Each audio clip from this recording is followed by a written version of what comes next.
And whether I've got a minute or 20 seconds, I can't put my laptop down on a bad surface. It's perfect. There we go. There's the bells. And I'm live.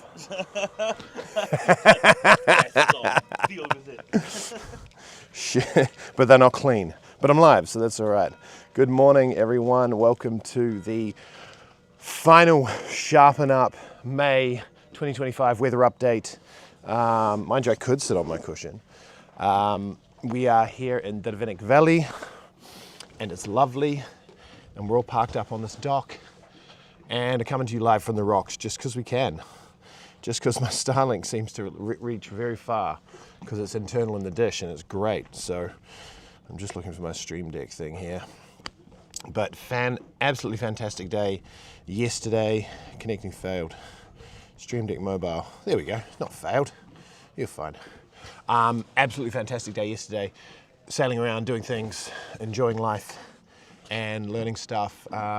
Med-mooring here was a bit of a challenge at Drvenik Valley yesterday, simply because there was a lot of boats. Like we're full. We're absolutely full here on the pier. We got 7 boats, so if anyone else shows up, that makes the pier pretty full. We've got a Fountain Peugeot 45 a cat alongside here, so Fufu's alongside that and was originally alongside us, and all sorts of different things. But this is our fleet here at Drvenik Valley. We had a barbecue on last night, we had music, we had some random guests, which was fun, and it was a very, very cool evening. Now what's that telling me? Morning, Nick. Weather looks amazing. Morning, Vincent. Yes, weather does look amazing. It all looks amazing. I love it. I love it. I absolutely love it. So we've got, I'm going to call that 12 knots of northeast. We got 12 knots of northeast here, which was about on forecast, about bang on forecast actually. But you know, relatively clear skies, scattered cloud cover, sort of normal northeast stuff, which is really good. And we are very close to home base, so we don't have to go far, which is great. That's the whole point on our flotilla, is that we're not doing massive distance. We just get to do a lot of sailing, we get to do a lot of enjoying and all that sort of stuff. Oh, are you serious? Oh my gosh. Thank you, Stephen. Oh my God, top crew member. Well, now he's going to give coffee to everyone on the dock. I don't feel as special now. No, that's brilliant.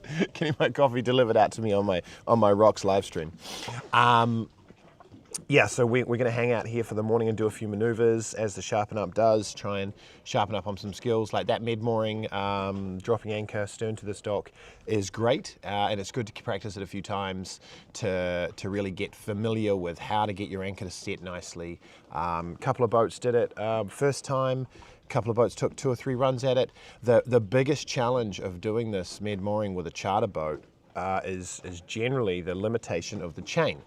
So the length of chain is 50 to 60 meters, and that's really tough because you want to be overnight with something on the wind possibly coming on the bow, like we've got this in the night. You want to make sure you've got as much chain down, or at least as much as you need, but in that case you want, dropping in 10 meters of water, so you want all of that 50, 60 meters down, and you've got to judge that distance from the dock, which makes it a little bit tough.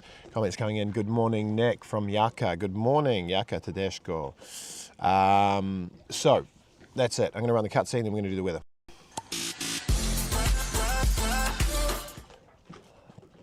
Uh-oh.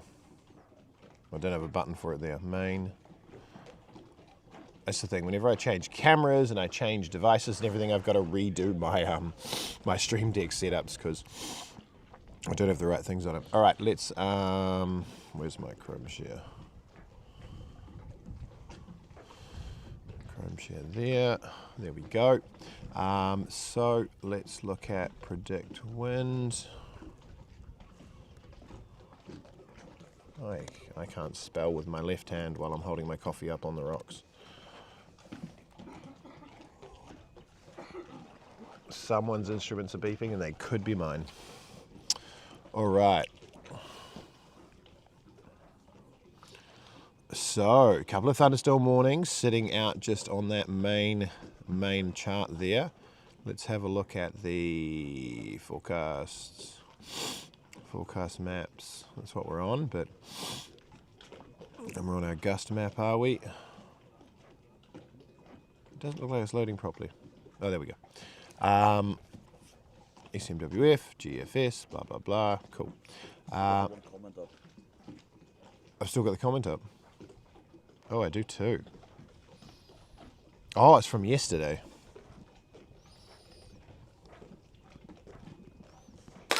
Oh, I applauded myself instead of taking the comment. There we go. Thank you. Thank you. All right. So, a couple of thunderstorm warnings there. Let's have a look on that there. Thunderstorm and high seas forecast for FQME. So that's our area for the 9th at 01:43:51. So that was this morning. Early this morning they had when that northeast come in, so they gave that thunderstorm warning for when the northeast was coming in this morning. Thunderstorm and high seas. A little bit overkill. A little bit overkill, guys, but all right, that's fine. Okay, let's look through. So this is Friday 11. Let's zoom in a little bit more. Just on this area. I mean, it's looking very calm. This northeast dies out, and then we have that band just separating everything, making it all quiet before 4 o'clock, getting the northwest coming in. It's a very simple forecast for today and swinging around to northeast overnight. So if you're out on 2-week charter, you're going to have to look at a full sort of clock change on this wind. But if you're just getting back to the base, it should be relatively simple, but tie your boats up tight because you could get northeast overnight. And I effectively look at that going probably as soon as the northeast dies. What are they saying? 7, 8, 9, 10. Saying 10 o'clock the northeast should be basically done, and then it's going to switch around. And then as long as the heat comes in, we'll get a northwest. I don't see us getting this west, southwest sort of crap that they talk about. I don't see that actually happening. It's more going to be straight into that northwest sea breeze and into the afternoon. And then it's going to swing around to northeast in the night. In the evening. So, yeah, and then looks like we'll have a decent northeast. I know this looks really light on the forecast. You only look at 12 to 21 here. You only look at 3 to 7 Karstella. But look, what we know about the northeast is it comes off the mountains, it dumps, it's got a katabatic effect, and I would be expecting 20 knots from that minimum. I'm not saying it's 100% going to happen, but I'm 100% expecting it, and being prepared for it is more what I'm saying. Every northeast forecast has me on watch. Every northeast forecast has me going, okay, what could it be? But Saturday looks fun. Who's going sailing on Saturday? I've got one crew going sailing on Saturday, 2 crews going sailing on Saturday. Saturday looks great. Northeast turn northwest in the early afternoon for check-in, and then it's sailing. That's the blast. We talked about that, didn't we? That blast out to V's. No, that'll be great. Anyway, that's pretty much our weather for this morning. How cool is that? We can take a brief look into next week. Northwest going soft. Continually northwest all through Monday. And that's kind of dead, and then a northwest with a northeast band on Monday, Tuesday. Proper one, yes. Oh, for a day, at least a day and a half of border. And then back to business as usual, northwest. Oh, Friday. Yeah, Friday coming back to base with 30 knots northeast. Okay, so that's something. GFS and ECMWF are definitely very much in contention about that. They don't get along, and it's so far out. It's so far out that it doesn't matter. When I say it doesn't matter, it's so far out that it doesn't matter. Their forecasts aren't lining up because we don't trust them anyway, do we? Not that far out, but then into Friday night, Saturday. GFS kind of comes to the party with, that'll be a little bit northeast. But other than that, yeah, just keep an eye on that. Definitely keep an eye on that. But that's a Friday night thing. So if you are on the more conservative side of your skippering at the moment. Just keep an eye on this through the week. And if that looks like it's coming up hard on Friday morning or Friday afternoon, then perhaps look at getting back to base early or something like that. Just make these decisions consciously. Look, there has been charters, and I'm not saying this is one of them, where I've sent people back to the home base on Thursday night. You know, like look, if you don't want to have to deal with that 35 knots and putting the boat onto the fuel dock and back into the pen and all that sort of stuff on Friday, then the option there is come back on Thursday night and get tied up nice and tight in the home marina and get boozed. That's kind of, you know, that is an option, and it sucks that you miss a day of sailing, but you've got to make that choice whether or not you're comfortable and capable of going through that weather and getting the boat back safely without ruining your week of holiday. Losing a day of what you'd ideally do is much better than And if it's not that bad, losing a deposit. And And that's it. And Nico's just said, if it's not that bad, that's often what we do. We still go sailing. We still go sailing on Friday. And if the forecast drops, and actually last flotilla here, we all parked up here. And we did our mid-mooring and everything because it was all great. And we practiced that. We had a lunchtime barbecue. And I said, no, we're going back to base Thursday night because the southeast was forecast large. She comes right in here on the dock and it would push everyone onto the dock. And if those anchors slip, I've just got a rubbish night and everyone's got a bit of a rubbish night. So this was a very good moment to say, okay, let's still spend our day. We came to our spot. We did our thing. We had an early barbecue. And then we sailed back to Baltic, which was great. And we jumped onto the dock there, and then the southeast came up as forecast, and it did, and it smacked. And so we had 25 knots of southeast the next day, and we went out sailing and had a blast. We just went out sailing from Baltic. We'd had a safe berth overnight.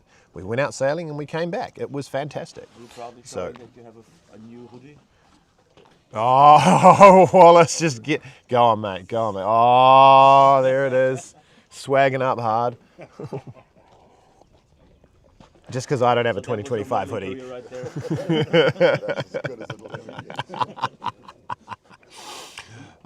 Yeah, so that's us. I feel like my stream's like paused or something. I think everything's broken. Something's wrong. Something's wrong. Stuff's not reacting. You good? You were just at Wallace. Yeah, no, it's working. It's working. My controls aren't showing up though. It's weird. It's weird. There's a weird thing. There's a weird thing. That's right. So look, thanks for joining. If you do have anything else, any other questions, throw them in the comments there. If you haven't liked the video, please do so. If you did like it, and send this to anyone who's out and might find that helpful. We're sailing next week, and we will keep doing weather updates, etc., etc. We're going to have our skipper's briefing and decide what the hell we're going to do today, which is all I've heard from people is go racing. They just don't want to go racing. Everyone just wants to beat Fufu. So we'll probably just have a play, have a bit of a sail. A couple of people have expressed interest in doing another anchoring exercise. So that could be on the cards as well, and we'll talk about that in a bit. Anyway, it's been a good week. It's been a great week. Short week. Oh, the delay of Fufu. You better be faster than that if you want to beat people, man. Fufu coming back on the stream saying good luck to beat Fufu. Someone says more racing. Oh, Rob says more racing.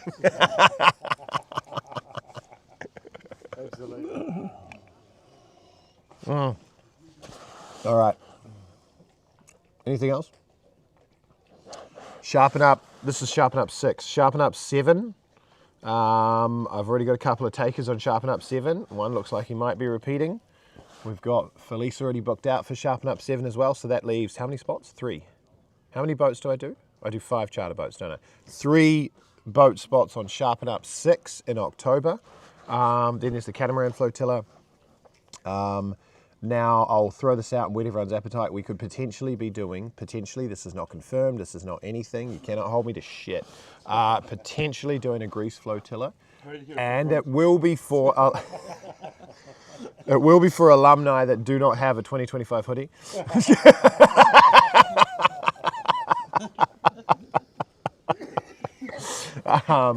Yeah, so that'll be a thing. It'll be a pilot flotilla for us doing Greece, and we'll see how that feels. A lot of people have been banging on about us doing a 45D regatta, a racing regatta, but I'm not quite sure how we're gonna put that together because I haven't done any kite training with anyone here yet. Well, I mean, not anyone. No. Just Blair and Mahina.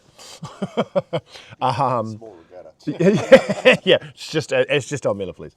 So like, just if you're interested in doing this sort of stuff with us, or if you want to come out and get involved in a flotilla or do some racing, and our racing is a little bit different to regatta. Like A lot of penalties. there's a lot of penalties. No, the whole idea is to get a really fun introduction to do a bit of racing and whet your appetite. Look, I'm not the best racer in the world. I'm not great. Whatever, it's fine. I really enjoy sailing and I enjoy teaching spinnakers and all that sort of stuff. So our 45D flotilla racing regatta it needs a name. Fasten up. Our 45D fasten up. Speeding up would be all about introduction to that, a slow introduction, and if you want to be competitive, you can be competitive and get out there and punch it. And if you want to just like, hey, go through the motions, get around the course, get the kite up and down a couple of times, well, then we can work on that. So I think very likely it would consist of a couple of days of training. So everyone just getting used to how the Jenicas work, how to organise a crew on board a race boat, how to position yourselves, how a race start works and how a course works, a couple of practice runs and all that, and then we run into some fun racing. And we probably won't officially call it racing because then you have to have a different insurance level. But it'll be a lot of fun. And we would definitely look into that. Also looking into a technical partner who might be able to put a tracking system on board each of the yachts so that we can have almost have a virtual regatta. So if we had virtual marks or wing marks or whatever it is and we're tracking all the boats, then we can run around and we can see final times. He's finding out about this right now. Final times and all that sort of things. There's handicaps on boats. So I'm just playing with ideas, but I think it could be a lot of fun. Mahina, do you want to go racing? Yeah, I always want to go racing. She always wants to go racing. That's the one. Do you want to race this, or do you want something littler? Smaller. Okay, this is his. Yeah. 54 foot. What's that? 54. 54. Yeah, not 54.8, 54. Yeah. Just 54.8 is just too much. Yeah, now I'm just blabbing on. Like usual. All right, we'll cut it out. We'll have our briefing. We'll get out of here. So if you're interested in these regattas and stuff and blah, blah, blah, just get on and get in touch with us. There's a Sharpen Up Flotilla link in the comments, and I will drop in our Mela fleece with a kite. Pop the kite.